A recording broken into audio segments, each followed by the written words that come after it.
Alright Pisces, so this is my last video that I'm making today for the weekly guidance for November 29th through December 5th of 2020. I just want to mention really quick, I did yours a little bit different. Last week I did shuffle, this week I didn't. I just had them out there and just ready for everyone to see. I kind of like it that way, I just feel like it gets to the point. But for some reason, something told me to save Pisces for last. And to shuffle. So I feel like there's something, I guess we'll both see it at the same time, right? So I'm just going to do it how I felt it should come, and we'll see what comes out. I do want to mention really quick, Pisces, this full moon that's coming, this is the harvest moon, or what they call the blood moon. There's several different names for it. If you haven't done your research, please do, because this moon is just as it's just as important as that moon, that blue moon that we experienced on Halloween. It was very rare, and that moon kind of really, we set our intentions and we watch things come like really quickly, right? Well, this moon is the very same. So make sure that you're aligned with the energy, that you're setting your intentions. Make sure you're watching the video for your moon signs, that they're very important this year. I feel like as everybody, the whole planet has transformed, right? Everybody's life has changed. We all live completely different than we did at the beginning of 2020. And it's all about transformation. That's what all these alignments are. It's what all this, the universe is kind of setting us up to move into 2021 a little bit more spiritual, a little bit more knowledgeable, and that's what we're all kind of experiencing together. So I just want to say, if you don't know what your moon sign is, make sure to send me an email. It's purplelunarose@gmail.com. I'll send you a link. You just go to the website. It's free. You plug in your information and it gives you your birth chart. You get to see where everything was aligned when you were born, and that's how you know what tarot guidance videos to follow. I do want to say too, really quick, I mentioned it in all the other videos, I am close to 200 videos, and I have not asked anybody to subscribe. I've kind of just forgot, and I just do the videos, and now like my family is starting to threaten me that they're going to stick their head in the video and ask people to subscribe, and really I don't want that to happen. So I'm making sure to mention this week that if these videos are helping, if they're giving you the guidance, if it's showing you something maybe a little ahead of time, and you're able to be like, you know what, I kind of seen that coming and I know how to handle it, just make sure that you're hitting the like button. Make sure you're commenting, let me know if it's resonating, if it's not. Make sure you're hitting the subscribe button. I want to say thank you to everyone who has already subscribed. The views are going up. The channel continues to grow. View duration is through the roof. So I'm just very grateful for everyone's support. But yeah, if it feels like your tribe, make sure to subscribe. Alright, so I feel like we got that over. Let's get started. And again, I had everyone else's shuffle, but for some reason, Pisces, I felt like I needed to wait. I wanted to do yours last, and I felt like I needed to really show the cards for whatever reason that is.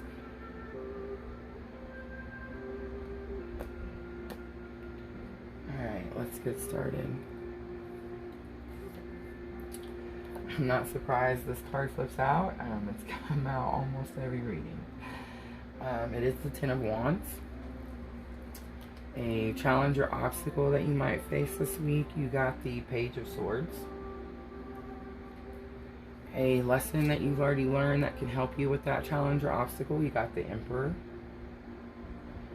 And then the outcome for the week, Pisces, you got the Knight of Wands. Again, a lot of the same cards coming out for everybody's reading. And I feel it's because we're coming to this life, we're completing this life cycle, right? We're coming to a completion at the end of 2020. The universe is kind of really aligning us to get to our best selves. Some of us feel like we've been dragged along the way. And some of us feel like we did the steps, we did the we learned the lessons, we did the spiritual work, we healed, and we have kind of just been following the steps to get through, and we're excited, right, about what 2021 is going to bring. But some of us who haven't done the work kind of feel like 2020 has just dragged us along. So if you are feeling that way, just know that it's all for the greater good. It's been a tough year for everybody. We're all getting through it together. We're all awakening just together in masses. So just be mindful of that as you're going through this week. Moonology Oracle, I don't tend to flip until the end of the reading, so we'll turn that over and we'll both be surprised together. Alright.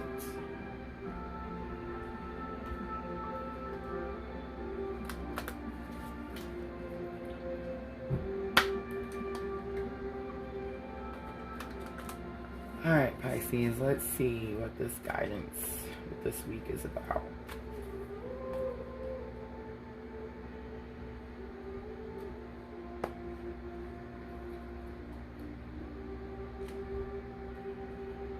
Oh, that one's come up a couple times too. Alright, Pisces, let's get started. So, energy of the week, you do got the Ten of Wands. So you do got a 10 here. I see a 5 and a 5. Again, that's another 10. There were several 10s in everybody's reading. It's because we're coming to a completion, right? We're completing life cycles, karmic cycles, that we're learning from them and we're moving on from them. So I'm not surprised to see this card has come up several times, the 10 of Wands. It's about stress, it's about exhaustion, it's about heavy burdens. You can see he's still moving forward. His feet are still in motion. You haven't quit. You haven't gave up. You have kept going, and now you're at the point where these wands are heavy, and it is time to lay it down. You're completed. You've completed something. These heavy burdens that you have on your shoulder have all brought you some sort of lesson, and you have completed them. And the energy of this week is you're tired from it, you're exhausted, and you're ready for this new beginning.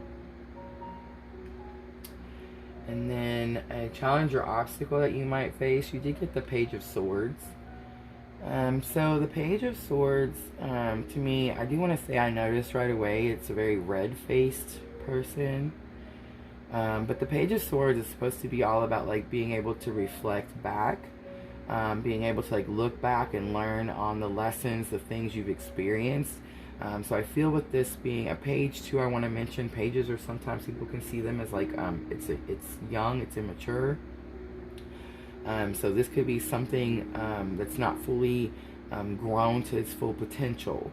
But I do feel like this is some sort of challenge or obstacle where you're having a hard time maybe reflecting back on the lessons that you've learned in 2020. You're having a hard time like understanding what those lessons were, so that you can move forward from them. And I just want to say, Pisces, this is everyone. So don't be hard on yourself. Don't be down on yourself. We've all went through this experience collectively. But a lesson that you've already learned that can help you with this challenge or obstacle, you got the Emperor. So the Emperor could be a person. It could be someone who like demands authority, demands respect. But the Emperor could also be a way that you feel. So the Emperor is a very smart person, right? He is very in charge. He plans things. He strategizes. He thinks things through. He does not just jump. It's not like the Fool, right? Who just leaps off the edge and starts the journey with no knowledge. This person has learned. This person knows. So this could be someone that's in your environment, like in your life, because it's in your lessons already learned, that can help you with this challenge or obstacle this week, Pisces. But I feel like this is you. I feel like you know what steps you need to take to be able to look back and gain the lessons from the things you've experienced. Pisces, the things you've experienced this week this year were not for no reason. There was a reason for everything. And I feel like you know that you need to go back and you need to pull from what it is that you learned from that. And this just came to, if you journal, if you wrote a journal or you have a diary or something like that, I'm kind of getting, you need to go back and you need to read through that so that you can get Read through it, learn from it, pull what you got from each experience so that you can see what the main lesson was that you were supposed to gain this year, so that you are able to move into 2021 a lot smoother and a lot more excited. And that is what your outcome is. The outcome of the week is the Knight of Wands. This has been several outcomes this week for several different signs. But it's because we've all went through this collectively, right? We've all went and learned these lessons and these experiences. And now that we've learned them, we're excited to move forward. We're like, wow, I got through it. I did this. I'm able to do this. And now I can move forward. So the Knight of Wands is about someone who like ventures out somewhere outside of their comfort zone. And they're okay with it. Like they're brave. They're ready. They're excited about it. So I feel like this is how you're going to feel at the end of the week. I want to say too, Knights are also about someone bringing information, and Wands is about creativity. So it could be that someone brings you some sort of creative idea, some sort of creative information that gives you a creative idea. Something like that could happen at the end of the week. And then your guidance card that I pulled from my Dreams of Gaia Tarot, you did get the Father. That did come up a couple times in the reading. Oh wow, and the Self, this also came up a couple different times for different signs this reading. Make sure you're watching your moon signs, Pisces. I just wanted to say that again. Okay, so the bottom of the deck energy is the energy for the whole deck, right? And the Self card is the I am. It's the affirmation. It's where you've learned your worth. You know what you mean and what your part is in this universe, right? So I feel like, and then the Father is about, so it could be a father figure. It could be someone in your life that is guiding you or giving you guidance to show you what your worth is. But I feel like you're learning the worth of the Father. And the Father, it represents being responsible for others, like being, it's your duty, kind of like when you have dependents and you're having to take care of other people, you're responsible for other people's lives. So I feel like, Pisces, there's something that you're learning this week. Some sort of guidance is coming to you where you're kind of seeing your worth, and you're starting to, if you've been putting yourself down about certain things, you're really, someone's either guiding you towards that, or you're starting to see your worth pertaining to responsibilities, duties, things that you're supposed to do in this life. And then a Moonology oracle or message that I give out. These are supposed to be to help with like emotions through the week, help you like how you're going to react through the week. And you got the energy is gaining momentum. It's the waxing moon. So I just want to say the energy is gaining momentum. We are coming to the end of this 2020. And it's at full head. I mean, these moons are coming in one after another, and we are just transforming, like I said, in masses. So the energy is gaining momentum. But I feel like something is coming, Pisces. It could be like something is coming to a head this week. It could have something to do with a father figure. But this could be like as a completion, as some sort of life cycle completion. The energy that it takes to get to this completion is gaining momentum. Alright, Pisces, I feel like that is your guidance for the week. Have a great week, and thank you so much for watching.